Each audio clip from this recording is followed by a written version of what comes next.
أعوذ بالله من الشيطان الرجيم. بسم الله الرحمن الرحيم.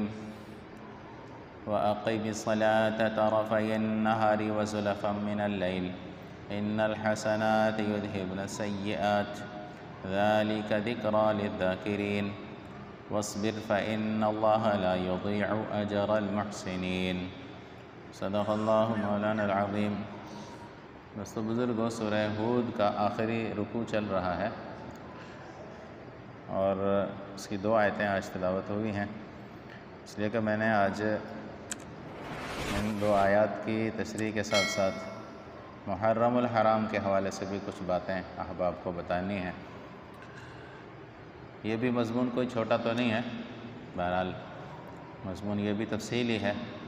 اللہ تعالیٰ نے جو گزشتہ مجلس میں آپ نے سنا کہ نبی کریم صلی اللہ علیہ وسلم کو ارشاد فرمایا تھا کہ فاستقم کما امرت، آپ کو جیسا حکم ملتا ہے اس پر آپ استقامت اختیار کیجئے.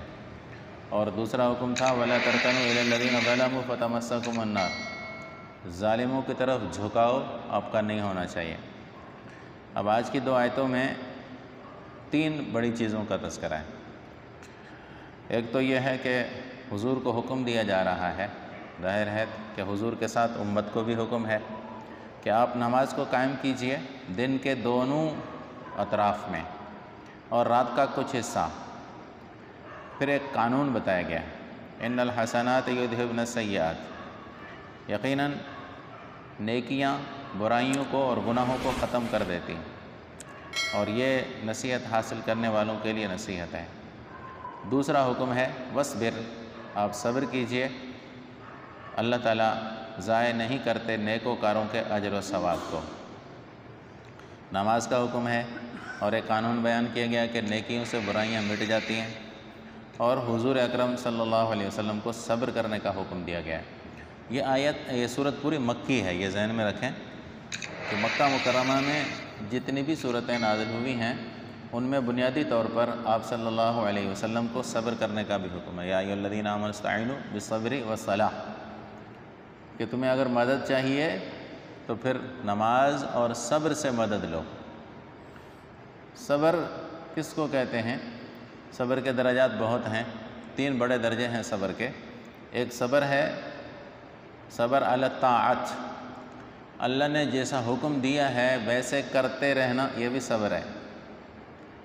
اور دوسرا ہے صبر عن المعصیت، اللہ تعالیٰ نے جن چیزوں سے روکا ہے ان چیزوں سے روکے رہنا، یہ بھی صبر ہے. اور تیسرا ہے صبر علی المصیبت، کہ اللہ کی طرف سے کبھی آزمائش کے طور پر اور کبھی درجات کی بلندی کے لیے اللہ کی طرف سے کوئی تکلیف، کوئی دکھ، کوئی پریشانی آ جائے تو اس پر پامردی سے، ہمت سے، مردانہ وار مقابلہ کرنا، بزدلی کے ساتھ، بے بسی کے ساتھ نہیں کہ کیا کروں، نہیں، مردانہ وار ہمت کے ساتھ اللہ کی طرف سے آئی ہوئی کسی بھی تکلیف کو، چاہے تو وہ تکلیف آپ کے اعمال کا نتیجہ ہے، چاہے تو وہ تکلیف اللہ تعالیٰ نے آپ کو درجات کی بلندی کے لیے دی. بندے کے حال الگ ہوتے ہیں، تکلیف کے معیار بھی الگ بنتے ہیں، آپ نے اس میں صبر کرنا ہے. یہ 2 حکم مکی زندگی میں زیادہ ملتے ہیں.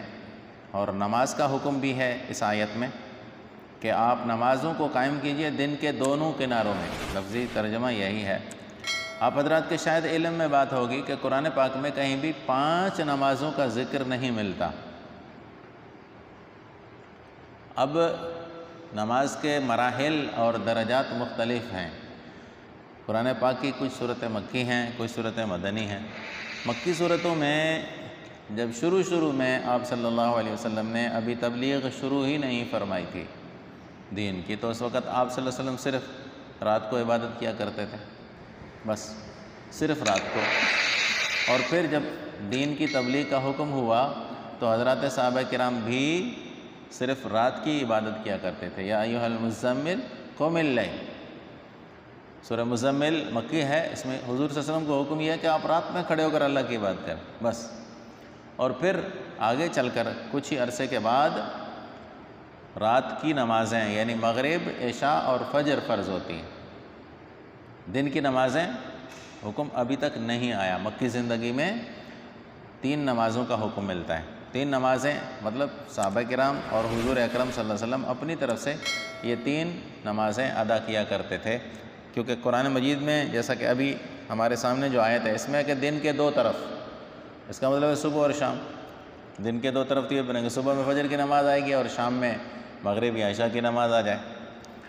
اور پھر رات کا تہجد کا حصہ ہے کہ قرآن مجید قل نصفہ او انقص منہ قلیلا او زد علیہ ورتل القرآن ترتیلا، کہ آدھی رات کو کھڑے ہو جائیں، رات کا آدھا حصہ عبادت کریں، اس سے کم کریں، اس کو کبھی بڑھا دیں، یہ حکم۔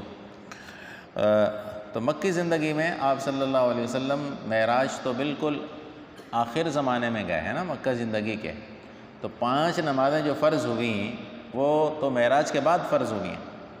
اس سے پہلے مسلمان کیا کیا کرتے تھے؟ اسی طرح کی عبادت تھی، اور یہ ایک شریعت کا اصول اور ضابطہ ہے کہ نبی جو کام شروع کر دے اپنی سوچ اپنی سمجھ کے مطابق وہ شریعت بن جاتا ہے، پھر اگر امت اس کو قبول کر لے گئے تو پھر یہ فرض بن جاتا ہے، یاد رکھیں۔ جمعہ نماز صحابہ نے مشورہ کر کے شروع کی تھی، آسمانوں سے جمعہ کی نماز نہیں آئی، آسمانوں سے 5 نمازیں آئیں، ظہر ہیں، لیکن جمعے کے دن حضرات صحابہ کرام نے عبادت کے لیے منتخب فرمایا۔ صحابہ کرام جمع ہو گئے کہ یا رسول اللہ آج آپ تھوڑا سا بیان بھی فرما دیں اور نماز بھی ادا کروا دیں۔ جب امت نے ایک طریقے کو اختیار کیا اور پیغمبر نے ان کی ہمنوائی شروع کر دی تو جمعہ فرض ہوا ہے۔ دیکھیں تراویح میں آپ سب سنتے ہیں نا کہ حضور نے صرف 3 راتیں پڑھائی تھیں، اور صحابہ کرام کی رائے یہ تھی کہ حضور ہمیں 4تھی رات بھی پڑھائیں، 5ویں رات بھی پڑھائیں، جب تک رمضان شریف ہے تو آپ ہمیں تراویح پڑھائیں۔ اگر صحابہ کرام کی جماعت کے ساتھ حضور اکرم صلی اللہ علیہ وسلم بھی شروع ہو جاتے تو تراویح فرض ہو جاتی۔ اس کی دلیل کیا ہے کہ حضور نے خود فرمایا، حضور نے خود فرمایا کہ میں جان بوجھ کر آپ لوگوں کے ساتھ تراویح میں شرکت نہیں کر رہا، آپ لوگ اپنے حساب سے ادا کرتے رہیں، لیکن میں جماعت کے ساتھ اگر شروع کروا دوں گا تو یہ فرض ہو جانے کا امکان ہے، اس لیے میں ایک طرف ہو گیا۔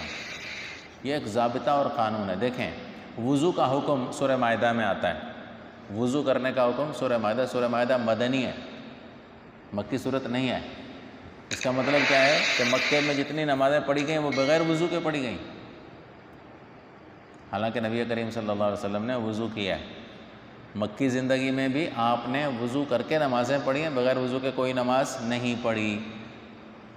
تو نبی کا فعل، نبی کا کام ہی شریعت ہوتا ہے، اس لیے کہ وضو کا ثبوت قرآن میں ہمیں بعد میں ملتا ہے، نبی کے طریقے میں پہلے ملتا ہے۔ اصل چیز نبی کا طریقہ ہے، یہ یاد رکھیں۔ پیغمبر کا وہ طریقہ، اس میں بھی تھوڑی سی استثناء ہے کہ پیغمبر کا وہ طریقہ جو پیغمبر امت کو دینا چاہے، خصوصی طریقہ جو پیغمبر نے خود خدشہ ظاہر کیا کہ نہیں امت اس کو قبول نہ کرے، وہ شریعت نہیں بنتا، وہ پیغمبر کا اپنا خاص طریقہ ہے۔ جیسے 4 سے زیادہ نکاح، تہجد کا مستقل طور پر ادا کرنا، یہ ایسی چیزیں ہیں، اور ہر نماز کے لیے جدید وضو کرنا، ہر نماز کے لیے نیا وضو، چاہے وضو ہو یا نہ ہو۔ اس طرح کے کچھ خاص اعمال ہیں جو حضور نے اپنے لیے پسند فرمایا، خود کرتے رہے، کسی کو حکم نہیں دیا، اور نہ یہ چاہا کہ امت ان پر عمل کرے، وہ چیزیں تو شریعت نہیں بنتی۔ اس لیے بہت سارے لوگ الجھ جاتے ہیں حدیثیں سن کر، کہتے ہیں جی حدیث میں تو یہ لکھا ہوا، بھائی حدیث شریعت نہیں ہے، یاد رکھیں۔ حدیثیں تو بہت ہیں، حدیث شریعت نہیں ہوتی، شریعت نبی کا طریقہ ہوتا ہے، اور وہ طریقہ جو نبی امت کو دے وہ شریعت ہے۔ حدیث میں تو یہ بھی لکھا ہوا ہے کہ نبی کریم صلی اللہ علیہ وسلم نے ممبر پر کھڑے ہو کر نماز پڑھائی، رکوع سجدے کے لیے نیچے اتر آئے، ٹھیک ہے، حدیث کی تمام کتابوں میں یہ حدیث موجود ہے۔ کہ نماز حضور نے ممبر پر کھڑے ہو کر قرات ادھر کھڑے ہو کر کی، پھر جب رکوع کا ٹائم آیا تو نیچے اتر آئے، سجدہ ادھر کیا، پھر ادھر چلے گئے۔ آج کا کوئی امام کرے گا اس پر عمل؟ سارے مقتدی بولیں گے امام صاحب باہر جاؤ، امام صاحب باہر نکلو، تمہیں نماز پڑھانا نہیں آتی۔ ہم تو یہی کہیں گے، کیونکہ ہم ویسے بھی امام کے بارے میں زیادہ ہی محتاط ہیں نا۔ امام صاحب جھوٹ بولے، ایک دفعہ امام صاحب جھوٹ بول لے ہوئے نا مسجد سے باہر، ٹھیک ہے۔ اور امیر المومنین، مسلمانوں کا وزیر اعظم، امیر المومنین مدینہ ریاست کا والی، ہر روز نیا جھوٹ بولے پھر بھی جیے جیے جیے جیے جیے جیے، ہر روز نیا جھوٹ بولے، اس کو حکومت سے باہر نکالنے کے لیے تیار نہیں ہے مسلمان، ہر روز نیا جھوٹ۔ اور مسجد کا امام ایک دفعہ جھوٹ بول دے نا، کبھی اس کا جھوٹ ظاہر ہو جائے، کہیں گے جی باہر نکلو۔ کیوں بھائی؟ دونوں امام ہیں، وہ بھی تمہارا امام ہے، یہ بھی امام ہے، ٹھیک ہے۔ یہاں ہی کھڑے ہونا جس طرح امامت ہے، اس طرح مسلمانوں کے امور کو سنبھالنا، مسلمانوں کے معاملات کو سنبھالنا بھی امامت ہے۔ تو اس کے بارے میں کیوں تم نازک نہیں ہو اتنے؟ کہتے جی وہ تو ہے ہی ایسا گند۔ نہیں، گند ہم نے بنایا، وہ گند ہے نہیں، ہم نے اس کو گند بنایا۔ ایسے لوگوں کو اندر ڈالا ہے جو بنیادی طور پر، نسلی طور پر گندے ہیں۔